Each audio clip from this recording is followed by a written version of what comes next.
My name is Hailey O'Connor, and I am 31 years old. Everything about that morning felt like the beginning of something I had been building toward for years. The acceptance letter from the University of British Columbia's nursing program was folded inside the front pocket of my bag. My transfer credits had been approved. My student loan had come through.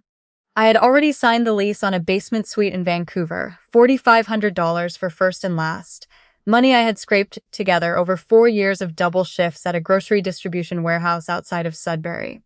I had done everything right. I had checked every box, filled out every form, called every number. My start date was September 4th. My moving truck was booked for August 29th, and I had never in my life felt more certain that I was exactly where I was supposed to be going. I should have known better than to feel that certain about anything. I grew up in a small town about 2 hours north of Sudbury. The kind of town where everyone's parents knew your parents, where news traveled faster than internet, where leaving was something people talked about but rarely did.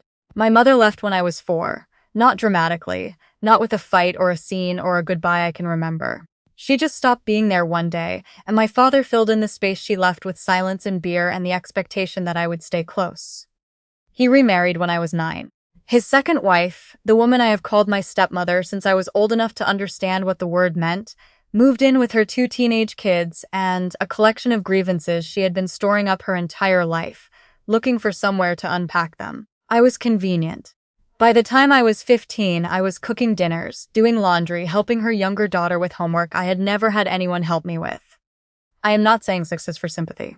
I am saying it because it is necessary context for understanding how I could spend 4 years working toward something and still almost lose it in a single night. The warehouse job started when I was 26.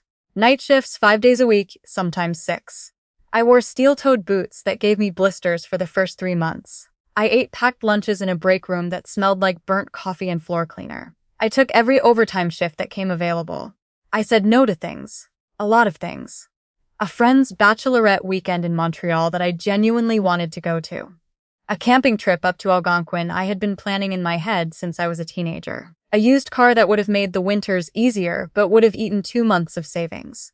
I put every extra dollar into an account I called, privately, my out account. Not an escape fund because I was not running away from anything. I was running towards something. That is a distinction that mattered to me then and still does. I told my stepmother about UBC in April. I had prepared for that conversation the way you prepare for a job interview. I sat down at the kitchen table after dinner when the dishes were done and the house was quiet. I told her I had been accepted into the nursing program. I told her about the student loan, the lease, the moving date. I told her I was excited and that I hoped she was proud of me. She looked at me for a long moment and then said that it was very far away. I told her Vancouver was a beautiful city. She said she didn't think it was a good time. I asked her what she meant by that. She said her daughter, my stepsister, had just gone through a breakup and was struggling. She said my father's back had been acting up. She said the house needed things. She did not say what things. She just said the house needed things and looked at me as though I should understand what she meant without being told. I told her I understood, and that I hoped things got easier, and that I was still going. She nodded slowly, the way people nod when they have heard you but have not agreed to anything. That was April. We did not talk about it again until August.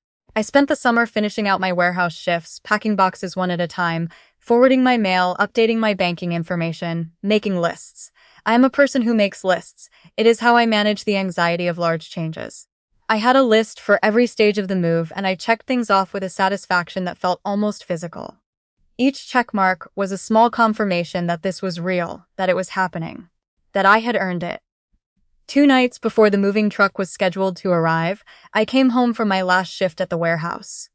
I had bought a small cake from the grocery store on the way back, one of those white ones with the blue icing flowers, because I wanted to mark the moment somehow, and there was no one around to mark it with me. I set it on the counter. I went to my room to start on my final checklist. Student loan confirmation, lease copy banking card, government-issued photo ID, provincial health card. And my passport, which I kept in the wooden box on my dresser where I had always kept it since I got it at 19 for a trip to Costa Rica with a friend who ended up canceling, so I went alone. The box was empty. I checked the drawer beneath it. I checked the shelf in my closet. I checked the inside pocket of every bag I owned. I sat on the floor of my room and checked again. Slower, the way you do when you already know the answer, but your brain is refusing to accept it. I went downstairs.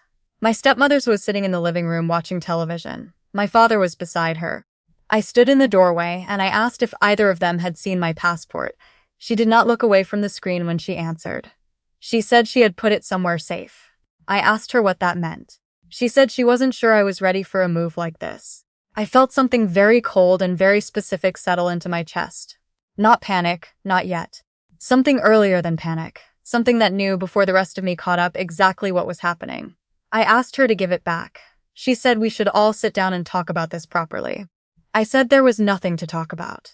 I said I was 31 years old, I had a signed lease, a confirmed student loan, a moving truck booked for the day after tomorrow, and my passport was a government-issued document that belonged to me.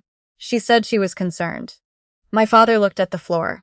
She told me that Vancouver was expensive, that nursing school was hard, that I didn't know anyone out there, that if something went wrong, I would be completely alone. She said all of this in the patient, measured tone of someone explaining something obvious to someone who is not quite bright enough to have figured it out themselves. She said she and my father just wanted what was best for me. She said she didn't think I had thought this through. I had thought about nothing else for 4 years. I kept my voice level. I asked her one more time to return my passport. She said she would think about it. My father said nothing. I went back to my room. I sat on the edge of my bed in the dark for what felt like a long time, but was probably about 20 minutes. I kept waiting for one of them to come up, to knock, to say anything. No one did. That night I did not sleep. I lay in the dark and ran through options the way you run through them when you already know you are not going to like any of them. I could call the police. I could leave without the passport. I could beg again. I could wait. I hated all of them.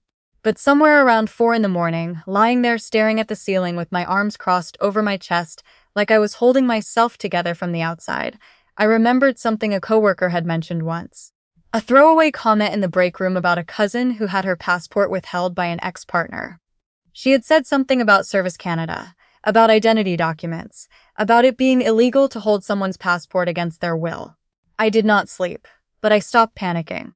In the morning I got up, washed my face, put on clothes that were not pajamas, and took the bus to the ServiceOntario location in town. I did not tell anyone where I was going. I did not leave a note. I walked out the door at 8:15 in the morning with my phone, my wallet, and the copy of my UBC acceptance letter I had been carrying in my bag since April. The office opened at 9. I was the second person through the door. I sat down across from a woman at the counter with short gray hair and reading glasses pushed up on her forehead, and I told her what had happened. Not all of it. Just the relevant part. That I was an adult with a signed lease and a university enrollment start date, and my stepmother had taken my passport and was refusing to return it. She listened without interrupting. When I finished, she asked me one clarifying question. She asked whether the passport had been issued to me and whether I was over 18. I told her yes, both. She folded her hands on the counter and told me what I needed to know. She said that a Canadian passport is property of the Government of Canada and is issued for the exclusive use of the person named in it. She said that withholding it from that person is considered a form of document fraud and can be reported under Section 57 of the Criminal Code. She said I had every right to file a report and to request an emergency replacement document. She also told me that legal aid in Ontario offered free consultations for exactly these kinds of situations, where an adult's personal documents were being controlled by a family member, and she wrote down a number on the back of a card. I read that card 3 times sitting in the bus shelter outside. I called the number from the bus on the way home. A man named something I cannot now remember, something quiet and unhurried, answered and asked me to come in that afternoon. I did. His office was on the 2nd floor of a building above a dry cleaner's, and it smelled like paper and a little bit like the dry cleaning fumes from below. He sat across from me and took notes on a legal pad while I talked. When I finished, he told me my situation was clear. He said he would send a formal written notice to my stepmother and father requiring the return of the passport within 48 hours, citing the relevant section of the Criminal Code. He said the letter would make plain that failure to comply would result in a formal police report being filed. He also helped me draft an email to UBC's admissions office explaining the situation, attaching the police report number I would be given if it came to that. UBC responded within a day. They told me that given the documented circumstances, and because my enrollment had been formally confirmed, they could hold my spot for one additional intake period. I sat in my car in the parking lot outside his office and cried in a way I had not cried in years. Not the frightened kind, not the defeated kind. The kind that comes when a door you thought was closing swings back open, and the light is still on the other side. The letter arrived at the house on a Thursday. I was home when it came. I watched my father pick it up from the mat, carry it to the kitchen, and open it while my stepmother stood at the counter. I did not go into the kitchen. I stood in the hallway and I listened. The silence that followed was the most satisfying thing I have ever heard in my life. My stepmother did not speak. My father set the letter on the counter and stood very still. After a long moment, he walked to the living room and turned on the television. She stayed in the kitchen. I heard her set a mug down too hard. I heard her open and close the refrigerator twice. I heard absolutely nothing else. By Friday evening, my passport was on the small table by the front door. No note, no apology. No acknowledgement of what had happened or what it had cost me. Just the passport sitting there like it had wandered out of wherever it had been kept by accident. I picked it up and put it in my jacket pocket and did not say a single word. The moving truck came on a Tuesday instead of a Saturday. I had rebooked. The driver was a quiet man from Timmins who helped me carry boxes without being asked and refused the $20 I tried to give him at the end. The drive to Vancouver took 4 days. I stopped in Winnipeg for a night, in Calgary for another. I pulled into the city on a Thursday evening when the light was coming off the water in a way that made the whole thing look like something out of a magazine, the kind of light that seems designed specifically to make you believe you made the right decision. My basement suite was smaller than the photos. It smelled like fresh paint and old carpet in equal measure. There was a radiator that clicked every 40 minutes through the night, and a window that looked up at someone else's backyard. I slept on an air mattress for 2 weeks while I waited for my furniture to arrive from storage. I ate a lot of soup from the grocery store down the street. I learned which bus went past the university. I introduced myself to my neighbors and remembered their names. I bought a coffee maker, which sounds trivial but felt like an act of permanence. The nursing program started on a Monday in late September. I wore the same boots I had worn at the warehouse, because they were the most comfortable shoes I owned. And I walked into that building with my student card around my neck and my bag on my shoulder, and I thought about how many things had almost stopped me from walking through that specific door. What I want to say about the months that followed is that it was not easy. It was frequently very hard. Clinical placements are exhausting in a way that is difficult to explain to people who have not done them. The coursework was dense, the city was expensive. I ate rice and frozen vegetables for dinner more often than I would like to admit. There was a stretch in November where I genuinely did not know how I was going to make it work, and I sat on my kitchen floor eating crackers and wondering if I was wrong about everything. But I was not wrong about everything. I completed the first year with a grade point average I am still privately proud of. I made 3 friends in my cohort who I still talk to regularly. I found a shift at a nursing home nearby that paid enough to cover my groceries in transit and still leave something for the account I now called, in my head, my staying account. I graduated 2 years later. I passed my NCLEX on the first attempt. I have been working at a hospital in Vancouver for 8 months now, and I still sometimes stop in the middle of a shift and have to remind myself that this is real, that this is my life, that I built this with my own hands while people who were supposed to love me tried to convince me I wasn't ready for it. My stepmother and I have not spoken since the Thursday the letter arrived. My father texted me once in October of my first year to say that my stepsister's cat had died and that my stepsister was sad. I texted back to say I was sorry to hear that. He did not respond. That is the full extent of our communication since I left. I do not say that to perform grief I do not feel. I say it because it is true, and because the truth of it is less painful than most people would expect. The silence from that direction does not feel like loss. It feels like a room I no longer have to be in. There is one more thing I want to tell you, because it is the part that I think about the most when I remember how this story went. When I finally flew out to Vancouver, the flight I had booked once my passport was back in my hands, I went through check-in at the Sudbury airport, and then through security, and then to the gate. I was early. I always fly early because the alternative makes me anxious. I was sitting with a coffee I had bought from the small cafe past security when a man in a Transport Canada uniform stopped and looked at me. He was an airport security officer, the kind who does the final check before you board. He looked at my boarding pass, then at my face, then at my boarding pass again. He said my name out loud. He asked if it was me. I said yes. He said he thought he recognized me. He said about 2 weeks earlier, around the time my original moving truck had been booked, he had seen a news item.